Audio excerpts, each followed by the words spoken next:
ध्यान रखना, ये आपके ऊपर निर्भर है। आप मंदिर भेजना चाहते हैं या नहीं भेजना चाहते हैं। जीवन को बदलने का प्रयास करिए। छोटी सी जिंदगी, तकरार किस लिए? रहते हो दिलों में, दीवार किस लिए? लड़ाई झगड़े हो जाते हैं, घर में रहते हो, परिवार में रहते हो। अब जहां चार बर्तन होंगे वहां खटपट तो होगी। 15-20 दिन हो रहे प्रवचन करते, अभी कह रही खटपट तो होगी।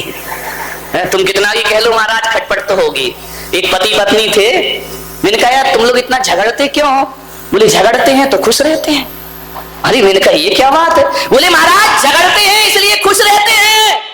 अरे मैंने कहा झगड़े से कैसे खुश रहोगे? बोले आप नहीं समझोगे, आपकी शादी आदि तो हुई नहीं, आपके बच्चे अच्छे तो है नहीं, आपने गृहस्थी में तो फंसे नहीं है। अरे तो मैंने कहा भाई मुझे समझाओ, मुझे बात समझ नहीं आ रही है कि झगड़ते हैं तो खुश रहते हैं। बोले बहुत खुश रहते हैं महाराज, जिस दिन झगड़ा नहीं हो उस दिन हमारे घर में खुशी नहीं मिला करती है, इसलिए हम रोज रोज झगड़ लिया करते हैं। मैंने सोचा यार झगड़ने से खुशी कैसे मिल जाएगी? उसके पति से पूछा कि बता भाई झगड़ने से खुशी कैसे मिल जाएगी? पति ने कहा इससे ही पूछ लो, मेरे से क्या पूछ रहे हो? मैंने कहा देवी तू बता, झगड़ते हैं तो खुश रहते हैं, इसका क्या मतलब है? बोले महाराज तुम नहीं समझने वाले हो, झगड़ेंगे तो खुश रहेंगे। मैंने कहा मतलब क्या है? बोले मतलब इतना ही है कि गुस्से में जब मैं बेलन फेंक के मारती हूँ, लग जाता है तो मैं खुश हो जाती हूँ, नहीं लगता तो ये खुश हो जाते हैं। इसलिए मैंने कहा झगड़ते हैं तो खुश रहा करते हैं। ध्यान रखिए, निशाना लग गया तो देवी खुश, नहीं लगा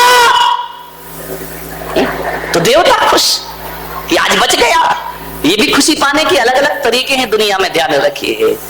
मान्यवर, लड़ लो झगड़ लो, मुस्कुराना बंद मत करिए। लड़ाई हो जाए, झगड़े हो जाए, चार बर्तन है, खटपट होती है, होती रहेगी। और मैं भी इस गलत फहमी में नहीं जी रहा हूं कि मेरे प्रवचन के बाद तुम सुधर जाओगे। बिल्कुल सुधरने वाले नहीं हो, ध्यान रखना। मैं कितना भी चिल्लाऊं, चाहे बीमारी में चिल्लाऊं। अभी मेरे पास शांति सेठ आए, बोले प्रवचन मत करना। मैंने कहा क्यों? बोले कि तुमको बुखार आ रहा है, रात से बुखार है, प्रवचन मत करना। लेकिन क्या करूं, इस व्यास पीठ पे जब आके बैठता हूं सारा बुखार चुमंत। ये बात अलग है कि अभी जाके फिर सो जाऊंगा। ध्यान रखिए मान्यवर, ये आपकी खुशियों के लिए ध्यान रखना। हम वो हैं जो जमाने में उजालों के लिए आशियां सरेआम अपना जला देते हैं। ध्यान रखिए, मान्यवर विचार करना। मुस्कुराता चेहरा रखिए, हंसता हुआ चेहरा रखिए। मैं युवाओं से निवेदन कर रहा हूं कि जेब में मोबाइल ना हो चलेगा, जेब में मोबाइल ना हो चलेगा, लेकिन ध्यान रखना जेब में मोबाइल ना हो तो कोई बात नहीं, पर चेहरे पर स्माइल जरूर होना चाहिए। आपके हजारों मित्र बनने को तैयार हो जाएंगे। ध्यान रखना, चेहरे पर स्माइल रखिए। एक फोटो खिंचाने जाते हो, फोटोग्राफर क्या बोलता है? नहीं बता दो सही, स्माइल प्लीज, थोड़ा मुस्कुराइए, थोड़ा मुस्कुराइए। आदमी क्यों? बोले मुस्कुराऊं क्यों, स्माइल क्यों? स्माइल करने से तस्वीर अच्छी आती है। मैं पुलक सागर कहता हूं जब 5 मिनट की स्माइल से तस्वीर अच्छी आती है तो जिंदगी भर मुस्कुराओ, तकदीर अच्छी हो जाएगी, किस्मत अच्छी हो जाएगी। एक फोटोग्राफर होता है और एक मैं हूं। ध्यान रखना, फोटोग्राफर तस्वीर बनाता है, फोटोग्राफर तस्वीर बनाता है और पुलक सागर तकदीर बनाता है। ध्यान रखिए, आपको सोचना है। मुस्कुराता हुआ चेहरा, आनंदित चेहरा, मुस्कुराते हुए चेहरे को देख करके जीवन में आनंद प्राप्त होता है।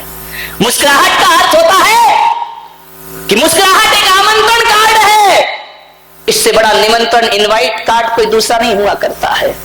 किसी को देखकर मुस्कुरा दीजिए, लेकिन एक बात ध्यान रखना, कहां मुस्कुराना और कहां नहीं मुस्कुराना, नहीं तो दुर्घटना घट जाएगी कहीं भी मुस्कुरा दोगे तो। एक बार क्या हुआ, मेरा प्रवचन सुन के दूसरे दिन एक लड़का आया, यहां प्लास्टर बंधा, सिर में पट्टी बंधी। मैंने कहा ये क्या हो गया? बोले तुम्हारी वजह से हुआ है। अरे तो मैंने कहा मैंने क्या कर दिया? बोले तुमने ही तो कल प्रवचन किया था कि मुस्कुराते रहो मुस्कुराते रहो, मुस्कुराहट एक आमंत्रण कार्ड हुआ करता है, मुस्कुराने से लोग अपने पास आया करते हैं। तो मैंने कहा ये कर क्या लिया? बोले अब बताओ क्या बताओ मैंने क्या कर लिया? ये हाथ टूट गया और सिर फूट गया मेरा, आपके सूत्र का ये प्रभाव है। अरे तो मैंने कहा क्या कर लिया तूने? अरे बोले जैसे ही मैंने सुना कि मुस्कुराहट से लोग आकर्षित होते हैं तो मैं एक गर्ल्स कॉलेज में गया और जैसे ही छुट्टी हुई लड़कियों को देख के मुस्कुराने लगा। जैसे ही मुस्कुराया लड़की के भाई ने इतनी धुनाई की हड्डी टूट गई और सिर। एक बात ध्यान रखना बारामती वालों, कहां मुस्कुराना और हर जगह मत मुस्कुरा देना कि मुर्दा जा रहा हो तुम मुस्कुरा दो, नहीं तो गड़बड़ हो जाएगा मामला, ध्यान रखना। नहीं तो एक वकील साहब हैं ग्वालियर में, हमारे वक्त है अभी आए थे, ऐसे है वो ऐसे है, उनका एक तकिया कलाम है, कुछ भी बोले बहुत बढ़िया बहुत बढ़िया। उनने प्रवचन सुन लिया मेरा, बोले बहुत बढ़िया बहुत बढ़िया। कोई भी कुछ बोले वकील साहब कैसे हो? बहुत बढ़िया बहुत बढ़िया। अरे मैंने कहा यार ये हमेशा आदमी बहुत बढ़िया। एक बार क्या हुआ, एक आदमी मिला, सिर में बाल नहीं थे। वकील साहब ने पूछा कि अरे टकला क्यों हो गया है? बोले मेरा बाप मर गया। बोले बहुत बढ़िया बहुत बढ़िया।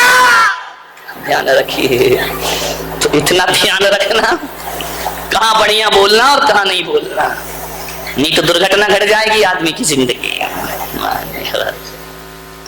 हंसते रहिए मुस्कुराते रहिए। और मैं तो कहता हूं कि किसी की मौत हो जाए तो भी चेहरे पर मुस्कुराहट रखिए। ध्यान रखना जिसकी मौत पे लोग रोते हैं उसकी आत्मा को शांति नहीं मिला करती है, वो आत्मा जन्म मरण किया करती है।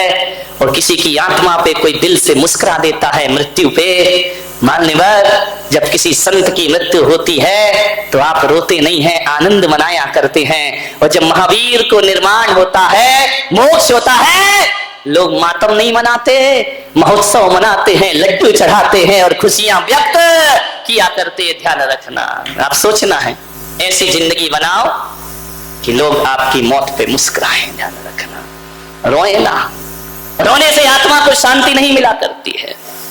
बड़े आनंद में जीवन जियो, बड़े उमंग के साथ जीवन जियो।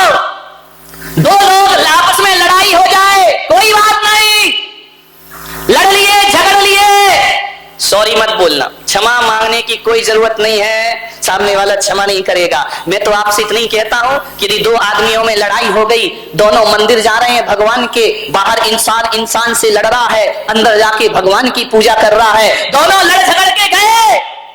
अब जैसे ही देखा होता क्या है कि एक दुश्मन जब आता है तो दूसरा दुश्मन मुंह फेर लिया करता है, वो उसे देख के मुंह फेरता है, वो उसे देख के मुंह फेरा करता है। और मैं आपसे निवेदन कर रहा हूं, जब सामने दुश्मन आए तो मुंह मत फेरना, उसे देखना और थोड़ा सा मुस्कुरा देना। मेरे भाई यदि आपने मुस्कुरा दिया और मुस्कुरा के कह दिया कि भाई साहब जय जिनेंद्र, सारे दिन का झगड़ा समाप्त हो जाएगा, लड़ाइयां समाप्त हो जाएंगी। बस मुस्कुरा के जय जिनेंद्र बोलिए। जय जिनेंद्र बोलने में क्या दिक्कत है मेरे भाई? कोई सॉरी नहीं बोल रहे, कोई माफी नहीं मांग रहे, मुस्कुरा के जय जिनेंद्र बोल दीजिए। ध्यान रखना एक ही सूत्र में आपको दे रहा हूं, अरे दुश्मनी मिटाने का एक फार्मूला अपनाइए, दुश्मनी मिटाने का एक फार्मूला अपनाइए। और अपने दुश्मन को देखकर प्लीज थोड़ा मुस्कुराइए, अपने दुश्मन को देखकर प्लीज थोड़ा मुस्कुराइए। सास बहू में झगड़ा हो जाए, हिंदुस्तान पाकिस्तान की बमबारी हो जाए, तू मैं हो जाए, लड़ाई हो जाए, शाम को कहना अम्मा जी अभी तो बोल लो, नहीं बोलोगी, कह देना अम्मा जी, नहीं निकल रहा मुंह से, अरे जय जिनेंद्र बोलो ना।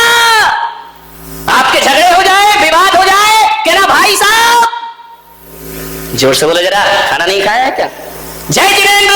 ध्यान रखिए यदि आपने जय जिनेंद्र बोल लिया दुश्मनी मिट जाएगी, दोस्ती में परिवर्तित हो जाएगी। आज घरों में जय जिनेंद्र समाप्त हो गया है, आज घरों में कोई हाय हेलो कहने लगे हैं। आपसे मैं इतना ही निवेदन करता हूं, जय जिनेंद्र जो होता है, राम राम जो हुआ करता है, ये कसायों पर फहराई गई विजय पताका हुआ करती है। कसायों को जीतना है, जय जिनेंद्र आदमी को बोल। और ऐसा भी जय जिनेंद्र नहीं कि लड़ाई हुई है, महाराज ने कहा जय जिनेंद्र, नहीं, हंस के मुस्कुरा के कस के ना, नहीं तो कई ऐसे बोले जय जिनेंद्र, सुनाई भी नहीं दे रहा जय जिनेंद्र हो गया। ध्यान, हंस के कस के और मुस्कुरा के जय जिनेंद्र बोलिए और जय जिनेंद्र की ध्वनि से अपना मौन।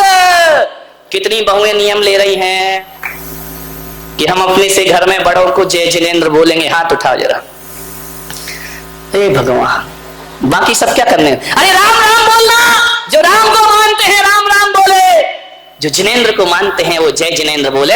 आप सभी निवेदन है, हाथ उठा के विश्वास दिलाओ अपने घरों। आदमी बहुत सीधा यहाँ का यार, महाराष्ट्र का देखो, इनने तो हाथ पूरे नहीं उठाए, आदमी ने फट से उठा दिए। कोई बात नहीं है। अब इस चक्कर में ये महिलाओं के साथ लफड़े बहुत हैं। अभी जय जिनेंद्र का नियम तो ले लिया है, अब सासू बैठी देख रही होगी चुपचाप चुपचाप है। अब मान लो किसी दिन ये बहू जय जिनेंद्र करना भूल गई तो मालूम है सास क्या कहेगी? हाँ, मुझे मालूम था, बड़ा नियम ले रही थी महाराज की सभा में। अरे मुझे मालूम था तू नहीं सुधरेगी, 4 दिन की चांदनी और फिर अंधेरी। ना बाबा, ऐसे उलाहने मत दो बहू को।